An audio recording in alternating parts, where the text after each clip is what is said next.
जय श्री कृष्ण, राधे राधे।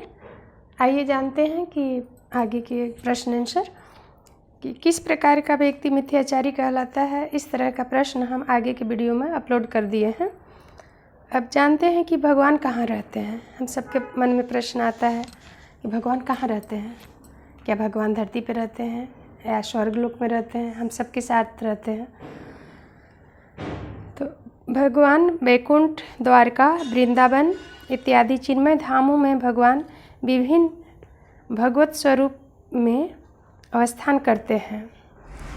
एक ही साथ वे परमात्मा रूप में हर एक अणु, परमाणु और जीव के हृदय में सभी जगह निवास करते हैं।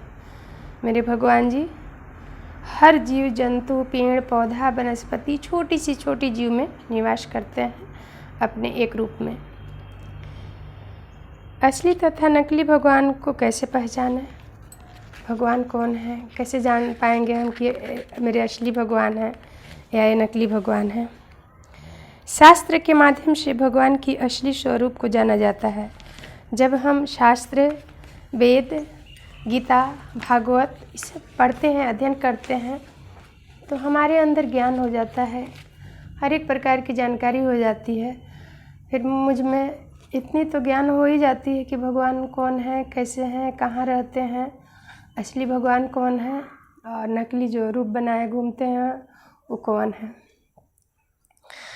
भगवान क्यों इस जड़ जगत में अवतीर्ण होते हैं, भगवान क्यों आते हैं इस जगत में, जानते हैं। भगवान इस जगत में अवतीर्ण होते हैं साधुओं के रक्षण के लिए, दुष्टों का विनाश करने के लिए और धर्म की स्थापना करने के लिए। विशेषकर भगवान इस जगत में अवतीर्ण होकर उनकी दिव्य लीला विलास करते हैं। इस लीला की कथा श्रवण करके बद्ध जीव जड़ जगत के बंधन से मुक्त होकर भगवत धाम को लौट जाते हैं। भगवान आते हैं मनुष्य के रूप में इस धरती पे और लीला करते हैं कि हम एक साधारण मनुष्य हैं, हम भी आप लोग के जैसा, मेरी भी शादी होती है, बच्चे होते हैं, माता पिता होते हैं, समाज में मान अपमान होता है। तो भगवान उस तरह से बोल कर तो हमारे शास्त्र में, भागवत गीता में, ग्रंथ में, वेद में सब लिखा हुआ है कि भगवान कौन है, कैसे हैं, क्या है, पर हम नहीं मानते। तो भगवान लीला करके, मतलब एक तरह से नाटक करके ही दिखाते हैं कि कैसे जीना है, कैसे रहना है। जब मैं छोटी थी तो मेरे नाना जी ये कथा सुनाया करते थे कि एक बालक था, तो बड़ा ही था कुछ, तो पहले रामलीला बहुत हुआ करती थी, तो उसने रामलीला देखने गया। रामलीला देख कर आया तो एक बूढ़ी माता बैठी हुई थी बाहर, तो उसने बताया रात को हमने रामलीला देखा। माता जी बोले कि क्या देखे, तो उसमें देखे कि भगवान हनुमान जी, महावीर जी, हनुमान जी लंका को जला दी। बोले अच्छा, लंका कैसे जलाए, बताओ बताओ। तो उसने बोलता है कि कह के सुनाए कि करके दिखाएं। बूढ़ी माता को लगा कि करके दिखाएगा तो ज़्यादा अच्छा है, तो वो बोलती हैं कि करके दिखाओ। तो बालक, जो बच्चा लड़का रहता है, बोलता है माता आप बाहर आ जाओ, इधर आओ, यहाँ से आकर देखना। और झोपड़ी में जाता है माँ के, और उससे माचिस निकाल लेता है और बूढ़ी माता के झोपड़ी में आग लगा देता है। बोलता है देखो इसी तरह भगवान हनुमान जी ने लंका को जलाई। अब वो तो रोने लगी, चिल्लाने लगी, अरे मेरी झोपड़ी जला दी, अब हम कहाँ रहेंगे, कहाँ रहेंगे। तो हंस कर बोला आप ही तो बोली थी कि करके दिखाओ, कह के नहीं। तो हमने करके, अब कहीं जलाते, आग लगाते तभी तो दिखाते, तो कहाँ जलाने जाते, तो इसीलिए जला दिए। इसी प्रकार भगवान, हम सब मनुष्य भी कम नहीं है, हम मानते ही नहीं हैं कि नहीं नहीं ऐसा नहीं होता, वैसा नहीं होता।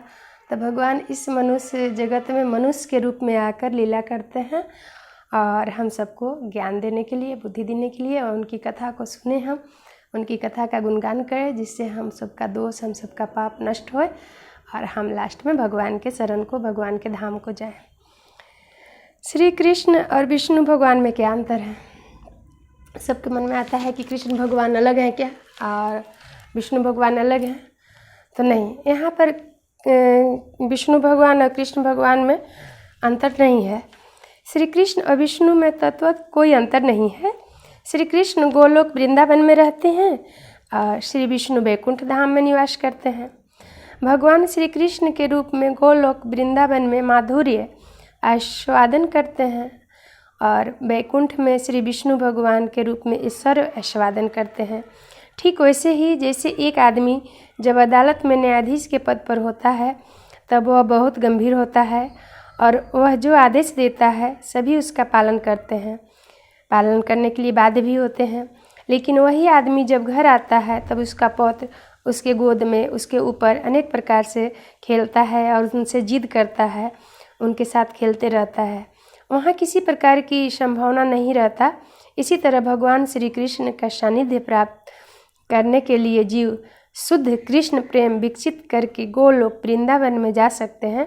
वहाँ भगवान के साथ सखा रूप में वात्सल्य रस में या माधुर्य रस में शंकर संपर्क स्थापित करके भगवान के निकटतम होकर प्रेममय सेवा और सुख को आस्वादन कर सकते हैं।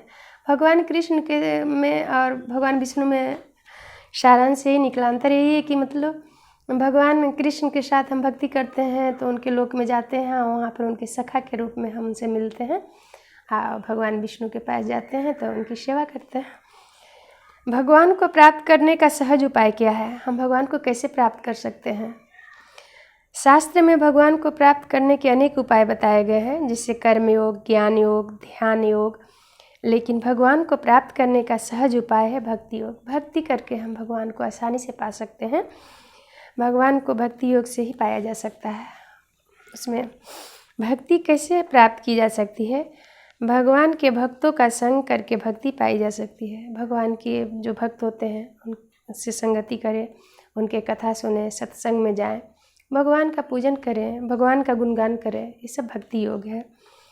नवधा भक्ति क्या है? नवधा भक्ति का वर्णन रामायण में है। जब शबरी माता राम जी से पूछती हैं कि भक्ति क्या है, तो भगवान राम जी वहाँ पे वर्णन करते हैं नवधा भक्ति के। वही नवधा भक्ति है। आइए जानते हैं कि नवधा भक्ति कौन कौन सी है। श्रवण, जब हम भगवान की कथा सुनते हैं, उनका जो भागवत गीता सुनाया जाता है, कथा सुनाया जाता है, लीला सुनाया जाता है, तो श्रवण भगवान की वही सुनना एक भक्ति है। सबसे मेन भक्ति सुनना होता है।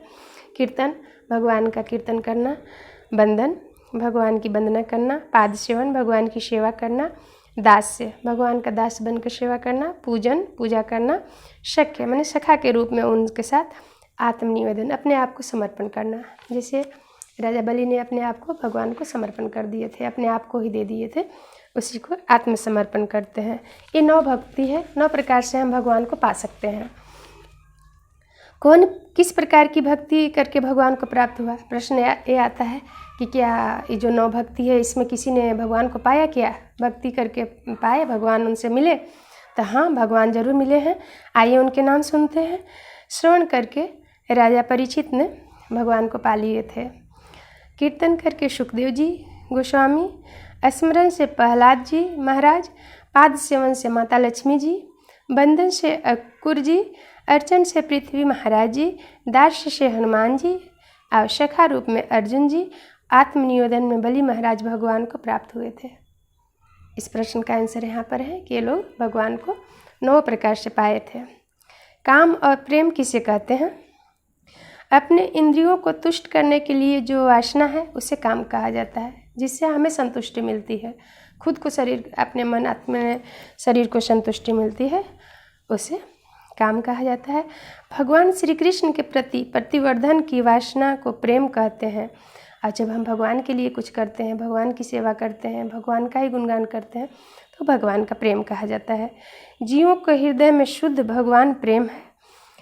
जीव जब जड़ जगत में पतित हुआ तब उसका विशुद्ध भगवत प्रेम विकृत रूप में रूपांतरित हो गया। भगवान जब मनुष्य जब आते हैं तो सबसे पहले तो भगवान के लिए ही आते हैं, लेकिन यहाँ इस जड़ जगत में आकर उनका जो प्रेम है वह काम के रूप में बदल जाता है, जो कि नहीं होना चाहिए। आगे के प्रश्न अगले वीडियो में अपलोड करूँगी। भगवान श्री कृष्ण का 2 नाम उनका जप लेती हूँ, और आप सब मेरे साथ भी भगवान का नाम का स्मरण कीजिए, साथ में गाइए। जग में सुंदर है 2 नाम, चाहे कृष्ण कहो या राम, भज लो राम राम राम, भज लो श्याम श्याम श्याम।